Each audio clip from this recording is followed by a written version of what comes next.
एक बार की बात है, एक जंगल में टिंकू नाम का एक बहुत गरीब किसान चिड़ा रहता था। एक दिन टिंकू अनाज लेने के लिए बाजार गया तो उसको उसका एक पुराना दोस्त हरी तोता मिला। अरे टिंकू भाई, अरे टिंकू भाई, यहाँ देखो, यहाँ इस तरफ। अरे भाई हरी, कैसे हो? कहाँ हो? बहुत दिन बाद मिले। बेटे की शादी के लिए रिश्ता पक्का करने गया था। बहुत अच्छा रिश्ता मिला है। अच्छा, रीना तोती इतनी बड़ी हो गई, शादी लायक हो गई। हाँ, अब तो रीना 16 की हो गई है। शादी का समय आ ही गया है। इतना अच्छा रिश्ता मिला था तो शहर जाकर बात पक्की करके आया हूँ। भाई हरी, क्या बात कर रही हो? रीना तो अभी नाबालिग है, तुम उसकी शादी इतनी जल्दी क्यों करवा रहे हो? कोई बात नहीं, 2 साल में बालिग हो जाएगी। अरे रिश्ता पक्का करके आया हूँ और 2 साल बाद रीना को उनके घर भेज दूंगा। इतना अच्छा मौका कोई नहीं छोड़ता। अरे भला तू बता, तेरी बेटी टुनटुनी चिड़िया कैसी है? वो भी तो बड़ी हो गई होगी। कितनी उम्र हो गई उसकी? टुनटुनी तो 18 बरस की हो गई है। अच्छा, चिड़िया बालिग हो गई है। तो शादी का क्या सोचा तूने? शादी ना बाबा, टुनटुनी पढ़ने में बहुत होशियार है। उसकी इच्छा है कि वो डॉक्टरी की पढ़ाई करे, इसलिए मैं उसकी शादी अभी नहीं कर रहा। मेरी माने तो तुझे ऐसा नहीं करना चाहिए। तो सर से लेकर पैर तक कर्जे में डूबा है। डॉक्टर की पढ़ाई का खर्चा कैसे उठाएगा? अरे टुनटुनी को इतना पढ़ाने लिखाने का कोई फायदा नहीं होगा। अगर कुछ बन भी गई तो तुझे क्या मिलेगा? ठेंगा। टिंकू को हरी की बात का बहुत बुरा लगता है, लेकिन वो उससे कुछ नहीं बोलता। दोनों दोस्त एक दूसरे का हालचाल पूछकर अपने अपने घर निकल जाते हैं। वहीं शाम को टुनटुनी दुकान जाने के लिए निकलती है तो रास्ते में उसको उसकी सहेली पिंकी दिखती है। अरे पिंकी, कैसी हो? बिल्कुल ठीक हूँ, तुम बताओ कैसी हो? मैं भी बहुत अच्छी हूँ। क्या बात है, आजकल सिलाई कढ़ाई छोड़ दी? बबली आंटी पूछ रही थी। दरअसल मैं मेडिकल की पढ़ाई कर रही हूँ। 1 महीने बाद मेरा एग्जाम है तो उसकी तैयारी में लगी हुई हूँ, इसलिए अभी सिलाई और कढ़ाई नहीं कर पाऊंगी। चलो मैं चलती हूँ, फिर टाइम हो रहा है।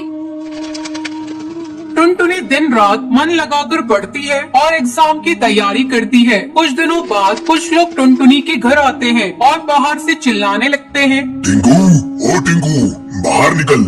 ये मैं क्या सुन रहा हूँ? बेटी बड़ी हो गई और तू अभी तक उसकी शादी नहीं कर रहा? टिंकू बाहर आता है और बोलता है, शांत हो जाओ भाई, शांत हो जाओ। मेरी बेटी को मैं पढ़ाऊं या शादी करवाऊं, तुम सबको क्या आफत आन पड़ी?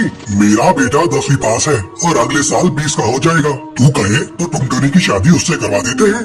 अरे भाई, तुम लोग मेरी बेटी की शादी के पीछे क्यों पड़े हो? मुझे उसको डॉक्टर बनाना है, वो अभी शादी नहीं करेगी। राम राम राम, क्या बात कर रहा है? लड़की को पढ़ा रहा है? ना तेरे पास पैसे, ना रहने को ठीक सा घर और इतना बड़ा मेडिकल का खर्चा। तेरे को पता भी है तू क्या सपने देख रहा है? परिंदे को उतने ही पैर फैलाने चाहिए जितनी उसकी चादर हो। देखो भाइयों, मुझे सब चीजों का पता है। मैंने बैंक से लोन ले रखा है। मेरी बेटी जब डॉक्टर बन जाएगी तो सारा लोन चुका देगी। तुम सब देखना, वो एक बहुत बड़ा मुकाम हासिल करेगी और तुम सबकी बोलती बंद कर देगी।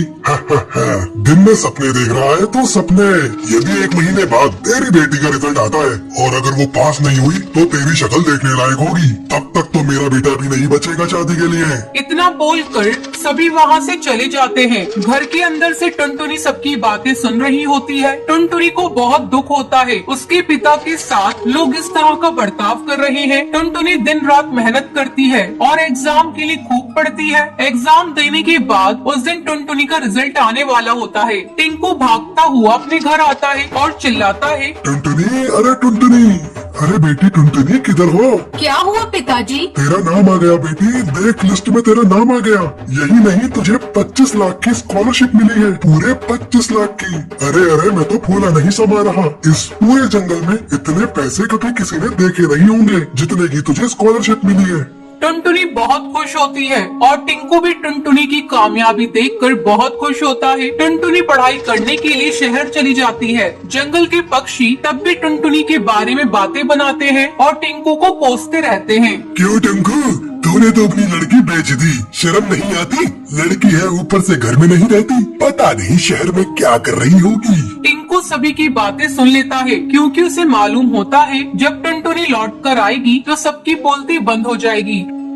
टुनटुनी जंगल वापस लौट कर आती है। उसे जंगल वाले देखते हैं तो हैरान रह जाते हैं। टुनटुनी को छोड़ने करीबन 4-5 पक्षी की टीम आई होती है। टुनटुनी एक हवाई मोटर से उतरती है और सभी जंगल वाले उसे घूरते रहते हैं। अपनी बेटी के ठाट बाट देखकर टिंकू का सीना चौड़ा हो जाता है और सर गर्व से ऊंचा हो जाता है। टुनटुनी साबित कर देती है अगर मन लगाकर कुछ ठान लिया जाए तो सब कुछ हासिल हो सकता है। टुनटुनी का पति बंटी एक कुली था। वो नदी पार से आने वाले पक्षियों के सामान को इधर से उधर करता था। एक दिन जब बंटी काम पर जा रहा था तब टुनटुनी उससे कहती है, अजी अपनी सेहत का भी ध्यान रखा करो। सभी किसी न किसी दिन छुट्टी लेते हैं, लेकिन तुम तो रविवार को भी काम करते हो।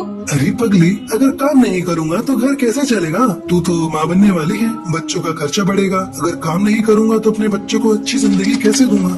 आपसे तो बात करना ही बेकार है। ये लीजिए पोटली, इसमें मैंने रोटी और चावल रख दिए हैं, समय से खा लीजिएगा। नहीं टुनटुनी, आज मेरी तबीयत कुछ सही नहीं लग रही है। कुछ भी खाने का मन नहीं कर रहा है। काम से आऊँगा तो खा लूंगा। बंटी बिना खाना लिए काम पर चला जाता है। टुनटुनी को क्या पता था कि बंटी से उसकी ये मुलाकात आखिरी थी। उधर बंटी बेहोश होकर बहती नदी में गिर जाता है और वहीं डूबकर मर जाता है। टुनटुनी भागी भागी अस्पताल जाती है।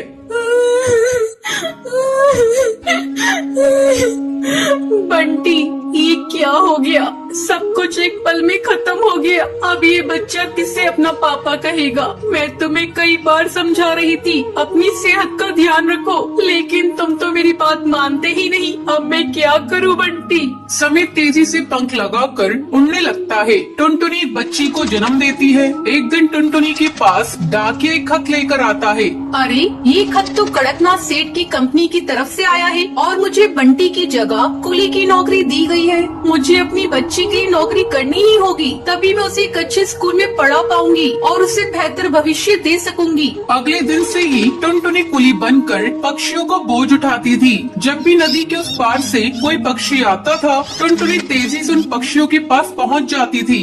बहन जी, क्या मैं आपका बोझ उठा लूं? अरे तुम तो एक चिड़िया हो, क्या तुम इतने बोझ को उठा सकती हो? हाँ हाँ बहन जी, मैं सारे बोझ को उठा लूंगी। बहन जी, मैंने अपनी जिंदगी में इतना बोझ उठा लिए हैं, ये बोझ तो उसके आगे कुछ नहीं है। क्यों, क्या हुआ? और तुम ये तुम्हारी बेटी को साथ में लेकर क्यों घूम रही हो? तुम्हारे पति कहाँ है? वो नहीं कमाते हैं क्या? क्या करिएगा बहन जी, मेरी दुख भरी कहानी सुनकर रोज इस नदी किनारे पे कई पक्षी आते हैं और मेरी दुख भरी कहानी सुनते हैं, लेकिन कोई मेरी मदद नहीं करता। अरे तुम मुझे तो बताओ, मैं तुम्हारी जरूर मदद करूंगी। क्या बताऊं बहन जी, मेरे पति की मौत इसी नदी में डूबकर हो गई थी। उसके बाद से मैं यहाँ कुली की नौकरी कर रही हूँ। देखो टुनटुनी, जब तुम्हारी बेटी थोड़ी बड़ी हो जाएगी तो उसको मेरे स्कूल में डाल देना। मैं उसे पढ़ा लिखा कर एक अफसर बनाऊंगी। मैं तुम्हें अपना पता दे देती हूँ। वो बुलबुल चिड़िया टुनटुनी को अपना पता दे देती है। इसी तरह कई साल गुजर जाते हैं। एक दिन जब टुनटुनी अपना घर साफ कर रही थी, तभी उसे उस बुलबुल का दिया हुआ पता मिलता है। अरे,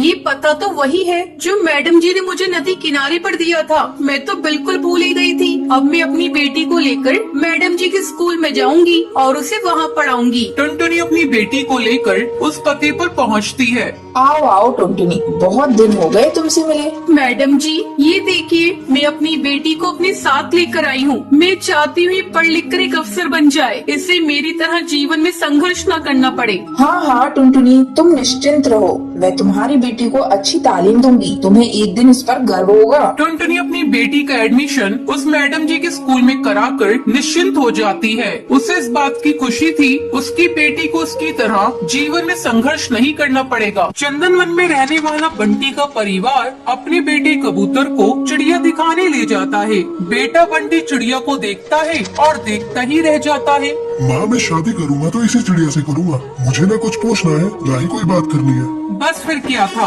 धूमधाम से बंटी की शादी टुनटुनी से हो जाती है। लेकिन अगले दिन टुनटुनी की आवाज जब घर वाले सुनते हैं तो दंग रह जाते हैं, क्योंकि खुद ही सुन लीजिए। अले अले, इतनी जल्दी सुबह हो गई, मुझे तो नींद आ रही है।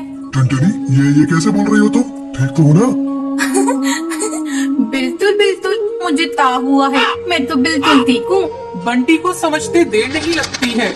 जिस टुनटुनी की चूचू आवाज वो सुनना चाहता था वो तो तोतली निकली। अब क्या था, बंटी सर पकड़कर बैठ जाता है। तभी उसकी माँ वहाँ आ जाती है। अरे बंटी बेटा, बहू को क्या हुआ? तुम लोग परेशान से लग रहे हो, सब ठीक तो है ना? बंटी कुछ बोलता उससे पहले ही टुनटुनी बोल पड़ती है। अरे चाचू माँ, कोई बात नहीं है, ये तो बिला वजह ही परेशान हो रहे हैं। अरे ये तो तोतली है, तोतली। मेरे तो भाग्य ही फूट गए। तुझे ही तो लड़की की सूरत देखनी थी, देख ली। अब जीवन भर करो मेला बाबू, मेला सोना। अरे माँ, तुम भी मजाक कर रहे हो। मैं अपने दोस्तों के सामने से कैसे लेकर जाऊँगा? बंटी को परेशान देखकर टुनटुनी हंसती है और कहती है, अली आपको परेशान होने की जरूरत नहीं है, मैं चुपला कर लूंगी आपके दोस्तों के सामने। मेरे पापा भी मेले को चुपलाने को बोलते थे। बंटी और उसकी माँ को टुनटुनी का आइडिया अच्छा लगता है। अगले दिन बंटी और टुनटुनी बंटी के दोस्त के घर जाते हैं, जहाँ बंटी टुनटुनी को समझाकर जाता है उसे चुप रहना है, चाहे जो हो जाए वो एक बूंद आवाज नहीं निकालेगी। बस क्या था, सब खाना खाते हैं। बंटी के दोस्त की बीवी टुनटुनी से उसका नाम पूछती है। तभी बंटी बोल पड़ता है, टुनटुनी नाम है भाभी इसका। अब दोस्त के घर कोई भी टुनटुनी से सवाल करता, जवाब बंटी देता। टुनटुनी को बोलने का मौका ही नहीं देता। उसे डर था कहीं टुनटुनी उसके तोतलेपन की पोल न खोल दे। अरे भैया, क्या बात है? जब से आप आए हैं मैंने तो आपकी बीवी की आवाज ही नहीं सुनी। कहीं गूंगी तो नहीं है ना? टुनटुनी को ये बात सुनकर बुरा लगता है, लेकिन उसे बंटी की बात भी याद रहती है। उसे कुछ भी नहीं बोलना है, तो लिहाजा वो चुप ही रहती है। अरे नहीं नहीं भाभी, टुनटुनी नाम है मेरी बीवी का, टुनटुनी। और टुनटुनी भी भला गूंगी हो सकती है क्या?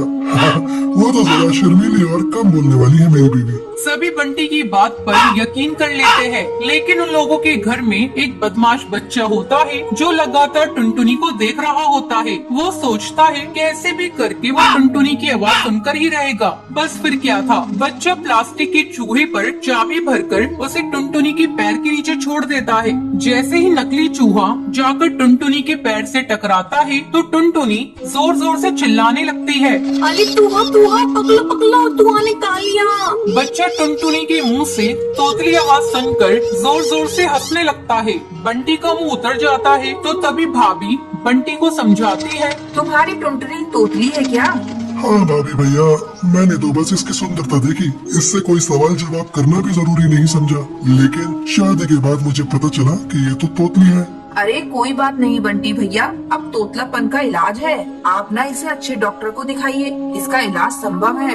अच्छा भाभी, फिर तो मैं कल ही इसे डॉक्टर के पास लेकर जाऊंगा और फिर मेरी टुनटुनी सच में कोयल की तरह बोलेगी। बंटी कबूतर टुनटुनी को डॉक्टर के पास लेकर जाता है। कुछ ही महीनों बाद टुनटुनी बिल्कुल ठीक हो जाती है। बंटी जी, आपका बहुत बहुत शुक्रिया। आज आपकी वजह से मेरा तुतलानापन दूर हो गया और मैं अच्छे से बोल पा रही हूँ। अब वो तीनों एक साथ खुशी खुशी रहते हैं।